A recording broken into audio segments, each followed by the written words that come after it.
আসসালামু আলাইকুম এভরিওয়ান। এখানে রান্না করছি শাহী কাতল মাছ। কাতল মাছগুলিকে একটু ভিন্ন স্টাইলে রান্না করার চেষ্টা করছি। প্রথমে মাছগুলিকে ভালোভাবে ক্লিন করে নিয়েছি। তারপর হাফ চামচ হলুদ, হাফ চামচ গুঁড়ো মরিচ, হাফ চামচ ধনিয়া, হাফ চামচ জিরা, স্বাদ মতো লবণ দিয়ে মাছগুলিকে ম্যারিনেট করে নিচ্ছি। অন্যদিকে কড়াইতে তেল দিয়ে দিয়েছি, তেলটা গরম হচ্ছে। তারপর মাছগুলিকে গরম তেলে দিয়ে এপিট ওপিট করে ফ্রাই করে নেব।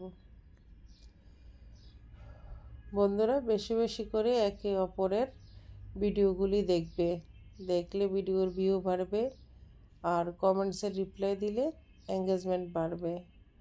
ধাক্কা মেরে চলে গেলে লস কিন্তু নিজেরই, তাই কেউ কখনো কারো ভিডিও ধাক্কা মারে যাবে না। আর এই প্ল্যাটফর্মে আমাদের কিন্তু সবাইকে প্রয়োজন, তাই কেউ কাউকে ছোট করে দেখার কোনো অবকাশ নেই। আর স্টেশনার ভাইয়াদের সবসময় সম্মান দেখাবা এবং ওদের থেকে অনেক ভালোবাসা পাবা, ওদের মন অনেক বড়। এখানে মাছগুলি ফ্রাই করার আগে আমি একটু বেরেস্তা করে নিচ্ছি। ওই যে প্রথমে বলেছিলাম যে একটু ভিন্ন স্টাইলে রান্না করব। আমার বেরেস্তা করা প্রায় হয়ে গিয়েছে। এখন মাছগুলিকে আমি ফ্রাই করে নেব, তার আগে বেরেস্তাগুলি উঠিয়ে নিচ্ছি। বেরেস্তা একদম হালকা ব্রাউন কালার হলে ভালো হয়, দেখতে সুন্দর দেখায়। তবে আমি চুলা অফ করে দিয়েছিলাম, বাট তেলের যে হিটটা ছিল হিটে একটু ডিপ ব্রাউন হয়ে গিয়েছে আর কি। এখন মাছগুলি ফ্রাই করে নিচ্ছি, তবে তেলটা অনেক ভালোভাবে হিট হওয়াতে মাছগুলি কিন্তু কড়াইয়ের তলানিতে লাগবে না। আর সবচাইতে স্মরণীয় যে জিনিসটা সেটা হচ্ছে এই মাছটা কিন্তু আমার বড় মেয়ে অফিস থেকে আসার সময় 2-2.5 কেজির একটা কাতল মাছ কিনে নিয়ে আসছে। এটা কিন্তু ওর স্যালারির টাকার কাতল মাছ।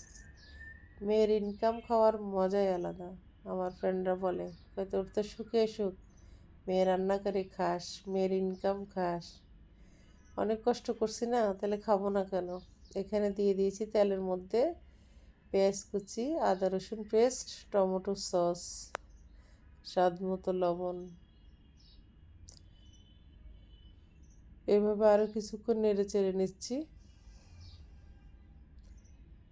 এখানে হাফ চামচের চেয়েও কম হলুদ, হাফ চামচ গুঁড়ো মরিচ, হাফ চামচ ধনিয়া জিরা, স্বাদ মতো লবণ নিয়ে নিয়েছি। প্রথমে লবণের কথা বলেছিলাম, অ্যাকচুয়ালি লবণটা তখন দেওয়া হয়নি। লবণটা হলুদ মরিচ ধনিয়া জিরার সাথেই ছিল। এখন মশলাগুলি সব দিয়ে দিয়েছি সামান্য একটু পানি। এইভাবে মশলাটা আরও কিছুক্ষণ কষানো হবে। তেলটা যখন উপরে উঠে আসছে তখন দিয়ে দিয়েছি 1 চামচ গুঁড়া দুধ। এতে একটু শাহি শাহি ভাব চলে আসবে। ইচ্ছে করলে এখানে একটু কিশমিশ পেস্ট, একটু বাদাম পেস্টও দেওয়া যেতে পারতো, বাট আজকে ব্লেন্ড করা ছিল না। দিয়ে দিয়েছি আস্ত কয়েকটা কাঁচামরিচ।